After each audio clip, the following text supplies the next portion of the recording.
প্রতিষ্ঠার পর থেকে আন্তর্জাতিক অপরাধ ট্রাইব্যুনাল আইন নিয়ে বিতর্ক ছিল দেশে ও বিদেশে। তবে এবার আইনটিকে যুগোপযোগী করতে বিভিন্ন ধারায় সংশোধনী আনা হয়েছে।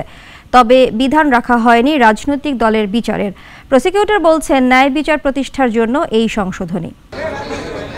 ১৯৭৩ সালের আইন দিয়ে ২০২৪-এর বিচার করা সম্ভব কিনা জনসাধারণের এমন প্রশ্নের মধ্যে সংশোধনী আনা হলো আন্তর্জাতিক অপরাধ ট্রাইব্যুনাল আইনে। এই আইনকে সময়োপযোগী ও আন্তর্জাতিক মানের করতে মতামত নেওয়া হয়েছে আইনজ্ঞদের। তবে সংশোধিত অধ্যাদেশে কোনো রাজনৈতিক দলের বিচার নিয়ে কিছুই উল্লেখ করা নেই।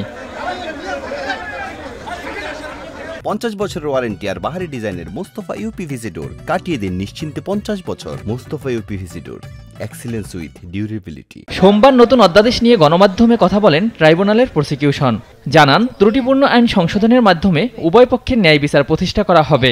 আসামি ও রাষ্ট্রপক্ষ চাইলে বার কাউন্সিলের অনুমোদন সাপেক্ষে বিদেশি আইনজীবী নিয়োগ করতে পারবেন। আন্তর্জাতিক মান করার জন্য সরকার এটিকে গতকালকে সংশোধন করেছেন এবং সেখানে এই আইনের যে সকল লুফলস এবং লেকুনা ছিল এবং আন্তর্জাতিকভাবে যে প্রশ্নগুলো এই আইন সম্পর্কে তোলা হতো সেই সকল প্রশ্নকে মিট আপ করে এই সংশোধনটা করা হয়েছে।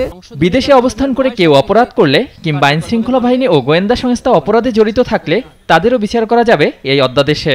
আগে শুধুমাত্র বাংলাদেশের অভ্যন্তরে থেকে অপরাধ করলেই এই আইনে বিচার করা যেত। এখন যেটা করা যাবে সেটা হলো বাংলাদেশের অভ্যন্তরে থেকে অথবা বাংলাদেশের বাইরে যে কোনো টেরিটরিতে থেকে যদি বাংলাদেশে ক্রাইমস এগেইনস্ট হিউম্যানিটি বা জেনোসাইড করা হয় তাহলে তাকে বিচার করা যাবে। জাতিসংঘের বিভিন্ন সংস্থা ও আন্তর্জাতিক মানবাধিকার সংগঠনগুলোর বিচার পর্যবেক্ষণের অধিকার নিশ্চিত করা হয়েছে নতুন অধ্যাদেশে। ওয়ালিউল রনি, নাগরিক, ঢাকা।